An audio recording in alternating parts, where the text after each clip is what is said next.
What's up, sports fans? It's your boy B Fresh here with Fresh Sports Talk. Let's go ahead and jump into this. We have the Iron Bowl coming up this Saturday, and I don't have to say too much about this. So many different implications that are going on with this game.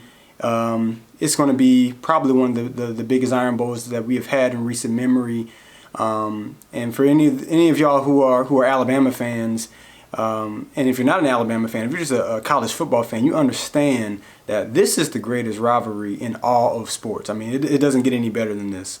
And this year in particular, with Alabama being the number one seed in the college football playoffs, Auburn sitting at number 6 right now, this is just, they always say this is cliche throughout the records. This game, you got to keep the records in mind. Alabama undefeated, Auburn 2 losses, but with implications to win the West to get the SEC championship representative. All the marbles on the line for this one. And anytime that the Iron Bowl has stakes involved, it just takes it up from already being at 10. This is going to take this game up to level 1,000 and beyond. So I'm very looking forward to this game, like many of other people are. Just for the simple fact of the implications of it. It's going to be gritty. It's going to be ferocious. It's going to be intensity all across the board. But I'm going to go ahead and talk about what I think Alabama needs to do to win this game, and basically how I see this kind of unfolding. Jalen Hurts is Alabama's leader. He's the leader across the board. He's the quarterback, so he has to be his team. And last year, he basically stepped in as a true freshman, and he took Alabama to a national championship within 1 second away, and he lost to Rashaan Watson, who has been, before he got injured for the season, basically just been ripping up NFL defenses. So anybody that has something to say about what he did to Nick Saban's defense, I don't want to hear anything about it. He absolutely killed everybody this year. Was on his way to a Rookie of the Year vote, or not vote, but he was on the way to winning Rookie of the Year, and unfortunately got season ended with a knee injury. But Jalen Hurts is going to have his moment this game. He's going to have his moment. To me, that's where I see the game being won. I think Auburn has enough to make this game very, very interesting. First of all, it's at Jordan-Hare, so it's a home game for them. They are riding the momentum wave as high as you can possibly ride it. You knock off Georgia, not just beating them. They absolutely spanked Georgia a couple weeks ago. It wasn't even close. Not even. They didn't have a dog in the fight. No pun intended. They just absolutely looked like they just weren't prepared to play. And Auburn just looked much better. That's just the truth of the matter. And they're going to be ready to face this Alabama team. They're not going to be scared. They're not going to be intimidated. So Alabama is going to have to come in with the mindset that they're just a better team. And it's going to have to start with the arm of Jalen Hurts, with the feet of Jalen Hurts. But most importantly, it's going to have to start with the heart and the head of Jalen Hurts to win this game. So there's going to be some moments in this game where he's going to have to make some plays. And he's going to have to just be smart about it. Forget about trying to make plays with his arm. If he can run and get the first down and make a big play, he's going to have to do that. He's going to have to see the entire field. He's going to have to look to the left, to the right, look down the middle like he's doing a lot better this year. And he's going to have to see the big plays and make them happen when he has the opportunities. Because this Auburn defense, they're no slouch, not by any stretch of the imagination. So I see this game going back and forth in some ways, not necessarily scoring.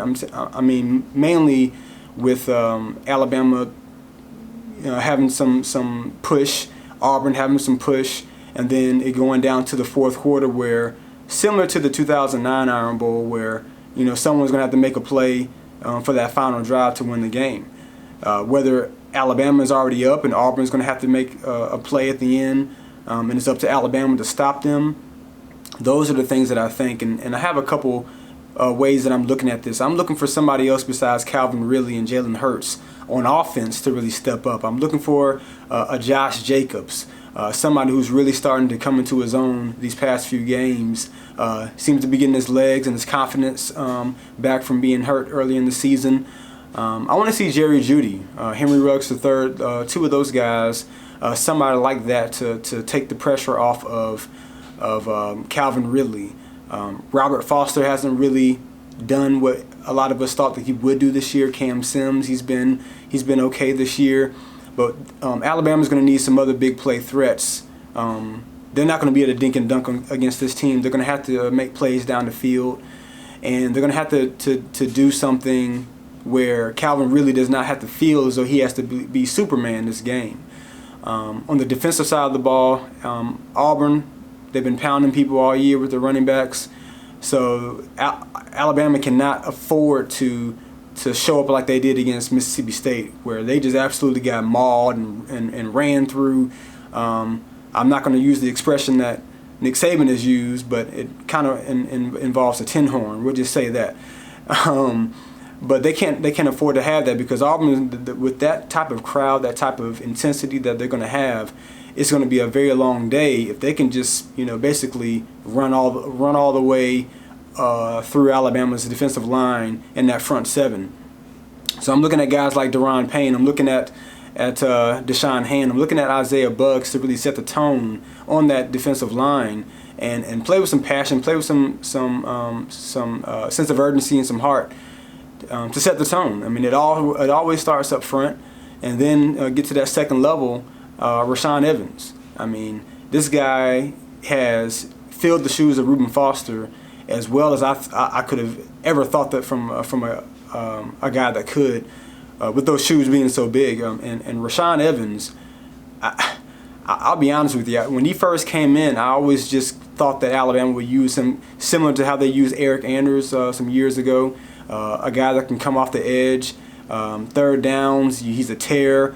First and second down, set the edge and make some plays in the backfield. But the way that he's been able to move all over the field, middle linebacker, play him on the edge to rush inside and outside, he has played his way into the first round. I'm sorry, I don't see any way that he makes it out of the first round without somebody snagging him up.